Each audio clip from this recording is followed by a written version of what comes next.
BA भाग द्वितीय के समाजशास्त्र प्रथम प्रश्न पत्र research methods in social sciences में हम बात कर रहे थे issues of objectivity and subjectivity in social sciences.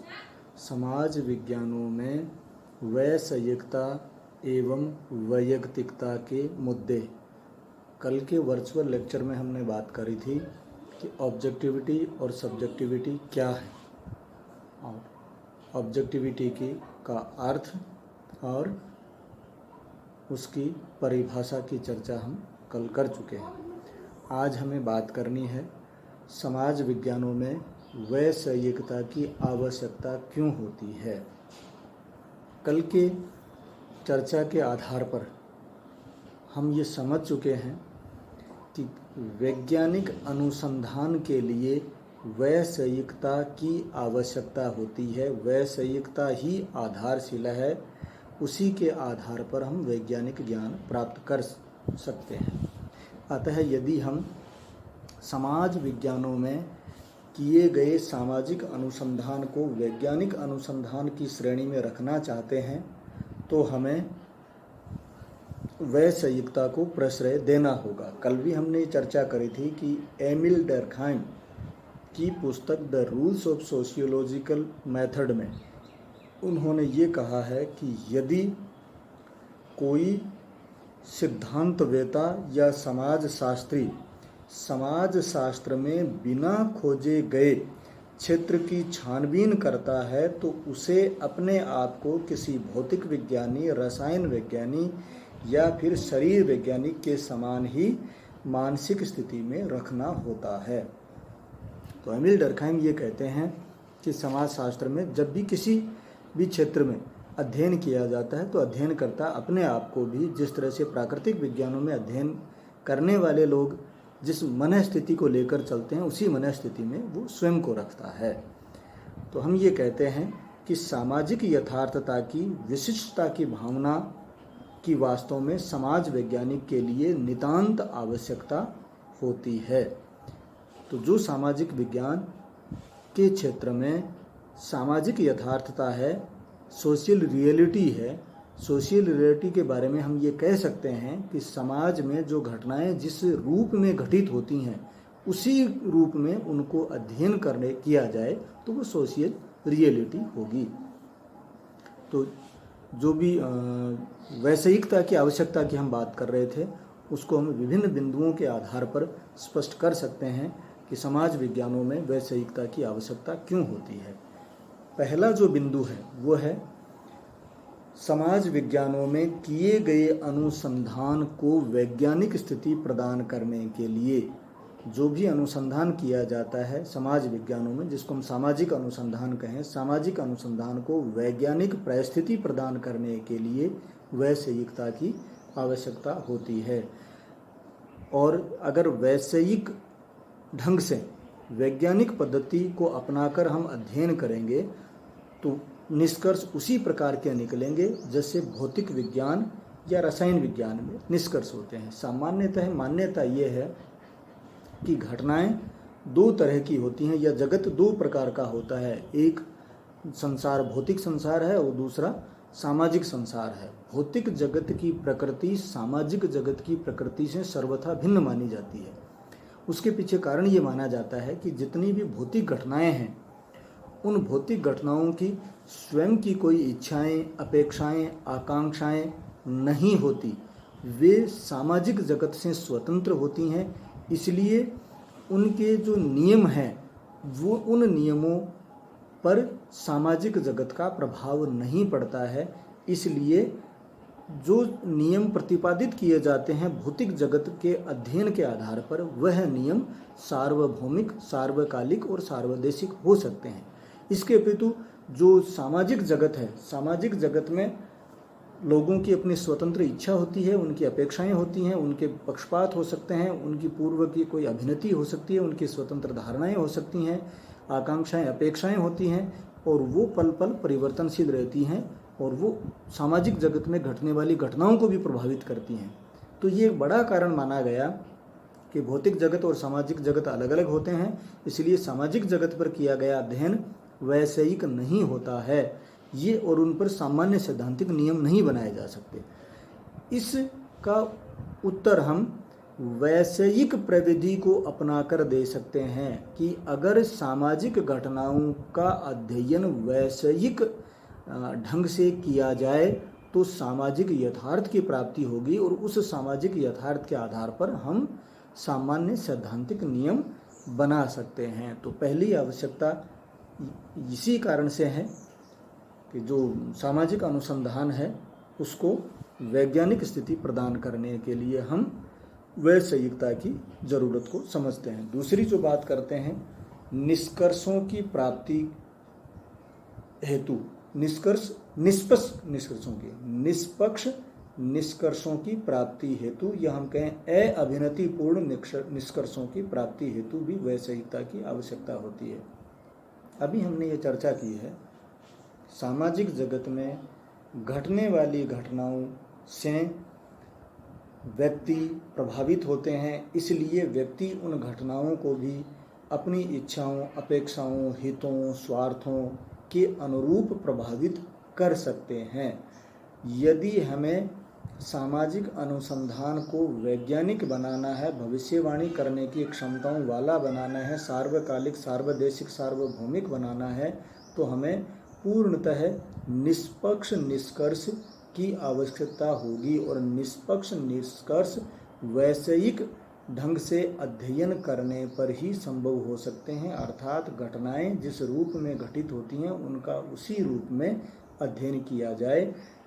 जो अध्ययन करने वाला है वो स्वयं को उन घटनाओं से निर्लिप्त रखे। तो निष्पक्ष निष्कर्षों की, परिणामों की प्राप्ति हेतु भी वैषयिकता की आवश्यकता होती है। तीसरा जो कारण है वो है वास्तविक ज्ञान की प्राप्ति हेतु। घटनाएं कैसे घटी, उन घटनाओं के घटने के पीछे कौन कौन से कारण उत्तरदायी हैं, यदि ये कारण पुनः समान परिस्थितियों में हैं तो क्या ये घटनाएं दोबारा घट सकती हैं। इस प्रकार के वास्तविक ज्ञान को प्राप्त करने के लिए निष्पक्ष ढंग से अध्ययन वैषयिक रहकर करना आवश्यक होता है।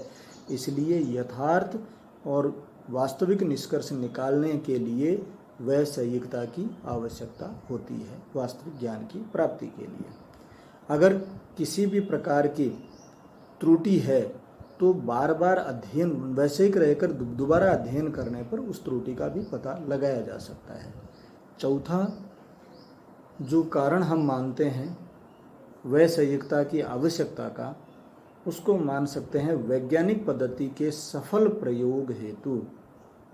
हमने ये बात करी है कि ऑगस्ट कॉन्त, एमिल डर्कहाइम और उनकी पीढ़ी के समाज शास्त्रियों ने समाज शास्त्र को प्रत्यक्षवादी विज्ञान अथवा हम ये कहें प्राकृतिक विज्ञानों के समकक्ष स्थापित करने का प्रयास किया था।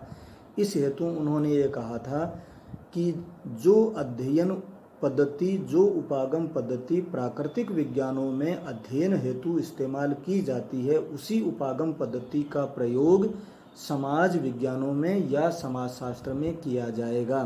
तो इस वैज्ञानिक पद्धति का उपयोग यदि हम समाजशास्त्र को प्राकृतिक विज्ञानों के समकक्ष स्थापित करने हेतु प्रयोग में लेते हैं तो हमें वैषयिक होकर सामाजिक प्राय घटनाओं का अध्ययन करना होगा।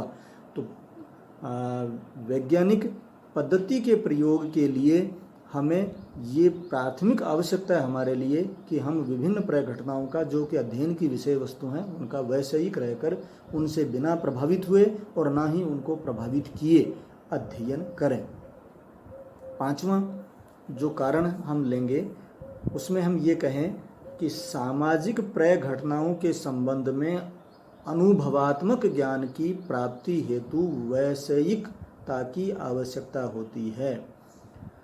ऑब्जेक्टिविटी की रिक्वायरमेंट हमें जितने भी जो सामाजिक प्राय घटनाएं हैं अर्थात जो हमारे अध्ययन की विषय वस्तु हैं उनका वास्तविक अनुभवात्मक ज्ञान प्राप्त करने के लिए भी आवश्यक होती हैं।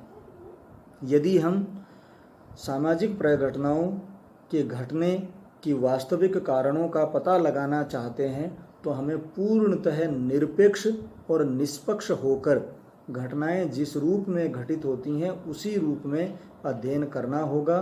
तभी हम उन घटनाओं के दोबारा पुनरावृत्ति की संभावनाओं के संदर्भ में किसी तरह का कोई अनुमान लगाने में सक्षम होंगे।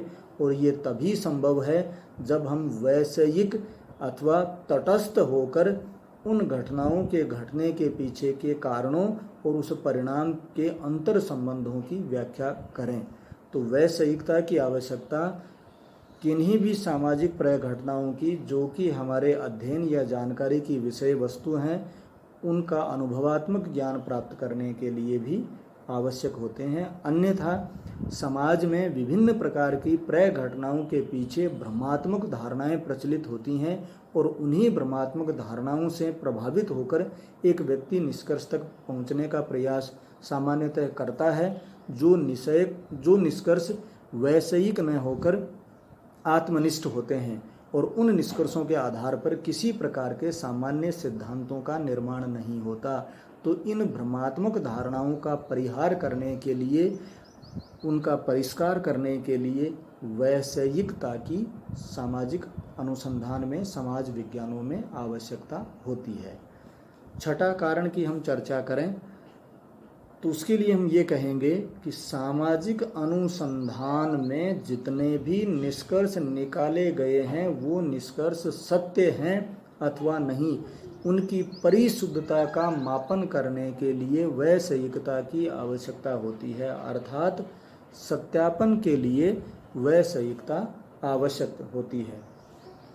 एक समाजशास्त्री ने किसी विषय या समस्या से प्रेरित होकर जो अध्ययन किया वो अध्ययन कितना परिशुद्ध है, कितना एक्यूरेट है, उसकी जांच के लिए भी वैषयिक होकर दोबारा अध्ययन उसी क्षेत्र में उसी विषय से संबंधित लगभग समरूप इकाइयों या सूचना दाताओं को चुनकर किया जाता है। उस क्षेत्र की जो प्रतिनिधि करने वाले या जो सैंपल चयन किया गया है, प्रतिदर्श प्रतिचयन या निदर्शन चयन किया गया है, उस निदर्शन से प्राप्त सूचनाओं के आधार पर निष्कर्ष पहले निकाले गए निष्कर्षों के लगभग समान आते हैं, तब हम ये कहेंगे कि पहले का जो सिद्धांत बनाया गया है वो सत्य है। अन्यथा पहले वाले सिद्धांत में कोई प्रक्रियात्मक खामी रही है या किसी अप्रोच संबंधित खामी रही है जिसमें सुधार की आवश्यकता है।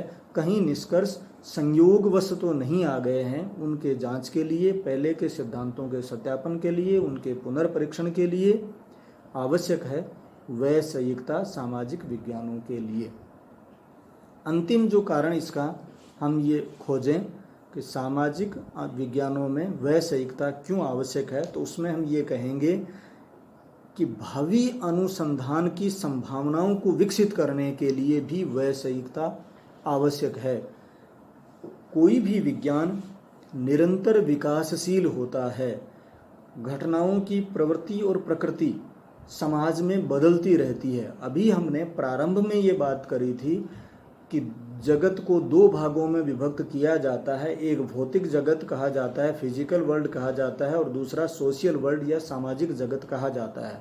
और ये स्पष्ट रूप से इनके मध्य विभाजन किया जाता है कि भौतिक जगत की घटनाएं स्वतंत्र रूप से घटित होती हैं, उसके पीछे प्राकृतिक कारण होते हैं, उनमें कोई स्वयं की कोई इच्छा, अपेक्षा, आकांक्षा, उनका कोई स्वार्थ आदि नहीं होता।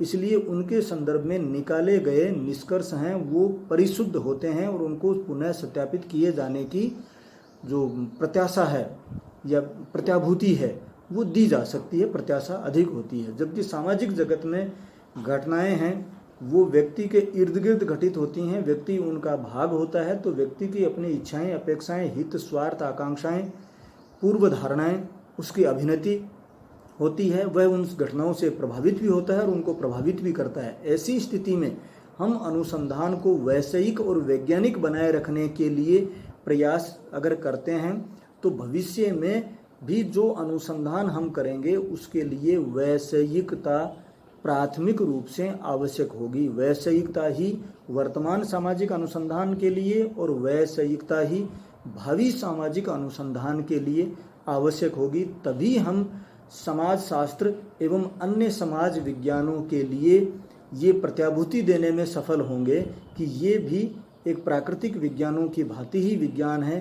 अंतर केवल मात्र विषय वस्तु का है, प्रविधि दोनों में समान है। तो जो वैषयिक प्रविधि प्राकृतिक विज्ञानों में काम में ली जाती है, एक भौतिक शास्त्री, रसायन शास्त्री, शरीर वैज्ञानिक या मेडिकल साइंटिस्ट स्वयं तटस्थ रहकर जिस तरह से बीमारियों, भौतिक प्रघटनाओं या जो पदार्थ बनते बिगड़ते हैं उनके बीच में क्रिया प्रतिक्रिया रहती है, उनका अध्ययन करता है, या एक एस्ट्रोनॉमर ग्रहों की गति का अध्ययन करता है, उसी तरह से हम बात कर सकते हैं समाज विज्ञानों में भी, अगर अध्ययन करने वाला व्यक्ति पूर्णतः तटस्थ रहते हुए अध्ययन करता है तो इस प्रकार से प्रारंभ में जो हमने क्लेम किया है कि वैज्ञानिक अनुसंधान की वैषयिकता आधारशिला है और समाज शास्त्र को विज्ञान बनाने के लिए हम ये कहते हैं कि यहाँ भी होने वाले अनुसंधान हैं, सामाजिक अनुसंधान है, वो वैज्ञानिक अनुसंधान होते हैं। तो वैज्ञानिक अनुसंधान यदि समाजशास्त्र में किए जाने हैं और किए जा रहे हैं तो वैषयिकता उनकी प्राथमिक और एक अपरिहार्य आवश्यकता है। धन्यवाद।